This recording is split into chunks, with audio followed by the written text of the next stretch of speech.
From Interfaith Alliance, this is State of Belief Radio. I'm your host, Reverend Welton Gaddy. On March 27, the Supreme Court will begin hearing oral arguments in what is considered to be a historic case. The cost-cutting Congress is spending $3 million to defend the so-called Defense of Marriage Act. The White House, religious leaders, governors, and many activists and non-activist Americans are working to abolish this discriminatory Clinton-era law. Here to talk about this groundbreaking case is one of those religious leaders, the Reverend Pat Bumgardner, who is the longtime senior pastor of the Metropolitan Community Church of New York, part of the largest LGBT organization in the world. She is also the executive director of the Global Justice Institute. She's not a stranger at all to State of Belief. She's been here many times for our benefit. Pat, welcome back to State of Belief Radio. Thank you so much. What do you want the court to do at the end of the month, and why is that what you want? Well, I think that the two cases coming before the court, one is more direct than the other. I think that the United States versus Windsor is more focused and direct and could potentially have the outcome of striking down DOMA altogether, which would be my hope. But I think the second case, the Hollingsworth versus Perry, and I'm not an attorney, so all the attorneys out there should forgive me. I'm basing this on, what I can understand by what I'm able to read. I think it's much more complicated and could have a less far-reaching outcome. For example, in that case, they could simply decide that you can't give a right to somebody in California, take it away, and then take it away. Mm-hmm. And so then they'd give marriage back to people in California, but it might not really affect the broader scene except to add one more state on the positive side. I've heard a lot of people say, Pat, that with progress for marriage equality at the state level, that it's important to repeal DOMA at the federal level. Is that your thinking? Yes, I think that, well, first of all, let's back up and say, what kind of a democracy that purports to embrace a constitution based on the equality of all people can reasonably support a law, quote law, that somehow takes that equality away from a select group of people who happen to be a minority group of people. I mean, I just think that somehow we have to get rid of that kind of law. And I think getting rid of that on the federal level is not only important for LGBT people and our allies and supporters, but it's really important for people who are on the margins of society across the board and really aligns LGBT people with the broader movement for human equality. I'm so glad to hear you say that, and I couldn't agree with you more that this is a democracy issue, not singularly a religious issue or even just a marriage issue. Yes, the only sense in which this is a religious issue is that it is probably beyond me, beyond you, to conceive of people of religious conviction believing that God would somehow mandate that some of us should be treated as less full, less human, less equal than others. But that's an internal religious debate. And this is a nation that does not adhere to a particular religious persuasion or point of view. And so in that sense, the question before us is one of that a democracy needs to face in terms of human equality. Mm-hmm. Let's put a face on it if we can. You have performed a lot of same-gender marriages. Talk for a minute about the first time you did a same-gender marriage and about the significance of the kind of blessing that these couples are looking for. Right. Well, I've been doing same-gender marriages for, about 32 years. And the first time I did one, I think even I was just taken aback by the meaning it held for people to be able to stand up in front of family or loved ones or community that they valued and were connected to, and somehow publicly speak what all their lives they had been hiding, and what the nation at that point regarded as illegal, illicit, and that most churches regarded as perverted and sinful. So just the chance to be in a safe space where somebody pronounced a blessing over them was really, I think, liberating for people. I also want to say that I think at that point in history, it wasn't enough. I mean, the pressures around people were so great and so many that a significant number of those marriages did not make it, and people would come back really devastated. But, they were up against a lot. Mm-hmm, mm-hmm. What kind of difference have you seen in this regard since the state of New York instituted marriage equality? Well, since marriage equality was passed in New York State, I think people have breathed a sigh of relief, and no matter what the community around them is thinking or saying or doing or purporting to believe in, there is a certain kind of freedom that comes to you when you know that the force of the law socially is behind you, and that, for example, when your wife, my wife, goes to the hospital, as happened to us years ago before marriage equality in New York State, when I know that I am no longer going to have to battle the guard at the door, the nurse's station, and the doctors simply to be by the bedside of the person I've committed my life to, when there's not going to be an argument about who gets to make decisions about what kind of surgery she has or doesn't have, and when I know that, and this really happened to us, that people are not going to be able to walk away from her bedside and leave the changing of bandages and the draining of tubes to me, who has no medical treatment, simply because in faith, quote, in faith, they think that we're not worth it. I mean, there's a tremendous relief that comes with that, and a sense not only of freedom, but, you feel like you have a certain authority in this world to really claim what belongs to all people. Well, what you've just said is not only moving, but it's a reminder that people who oppose this kind of egalitarian society when it comes to justice and marriage have no idea what it would have to feel like for them to do that and to experience what you just described. Exactly. We never knew going any place what was going to happen to us. We could go for a walk at night holding hands, not knowing what was going to happen to us. I mean, that's still true in many places, especially many places outside the United States. But the difference is somebody's supposed to step up to the plate, right, and take that on our behalf. And that was not the case before. One of the things about you that I respect so much is people talk about multitasking. My gosh, you do multitasking all the time, all day, every day. And part of that for you is not only pastoring, but organizing. And I'd like for you to talk about some of the organizing that's been going on around the push to repeal DOMA, and what kind of alliances, expected or unexpected, have you experienced? Well, first, I just want to share with people that there is a broad coalition of both religious and other supportive groups who are organizing to be in Washington on the 26th and 27th of March, and that there will be an interfaith service and an interfaith Seder. The Seder will be at the headquarters of the Human Rights Campaign, and the service will be at 7:30 a.m. At the Church of the Reformation, a Lutheran church that's very near the Supreme Courthouse, just a few blocks away.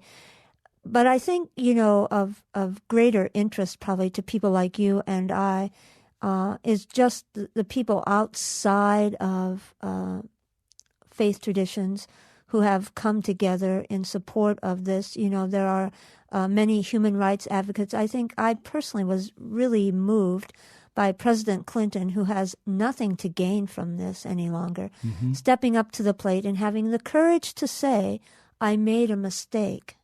I was wrong. My understanding has evolved. That's kind of the same thing our president said. But in all fairness, he could gain a little bit of something from that. Yes. Mr. Clinton had nothing to gain. So I'm impressed also by the people in the Congress, particularly, and I don't want this to become a party kind of thing, but particularly I think Republicans who face a lot of pressure to not stand up for equality, coming forth and saying, signing an amicus brief and saying, you know what, this is just plain wrong, and government is interfering in the personal lives of people in a way that has no meaning or purpose. You know, Pat, I wrestle with that because I hear people say and all the time, well, they're only doing that because their party's losing influence and that they know that this is good for the next election. I don't know how you feel about that. My sense is, well, I wish the motivation were better if that's right, but despite the motivation, I'm glad they're taking the action. I agree with you. People doing the right thing for the wrong reason, I'll start there. Absolutely. And then we'll move forward. Good. Pat, 2 years ago, we sat in this studio and talked about this brand new initiative called the Global Justice Institute. You were here with an update last year, and now it's convenient to check with you again on how things are going with this vital and exciting work.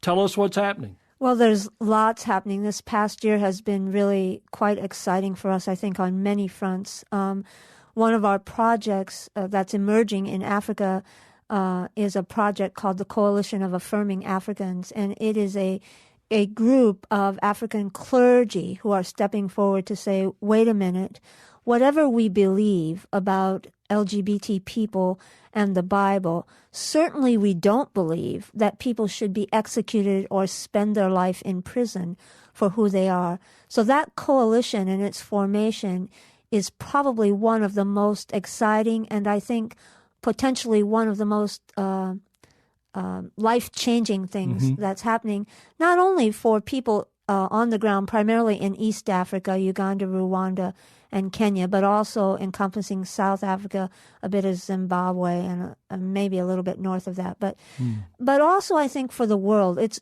you know, what has happened in our lifetimes is that we've been convinced that the, quote, the church in Africa hates gay people and is leading the movement toward claiming our lives and destroying us, wiping us from the face of the earth.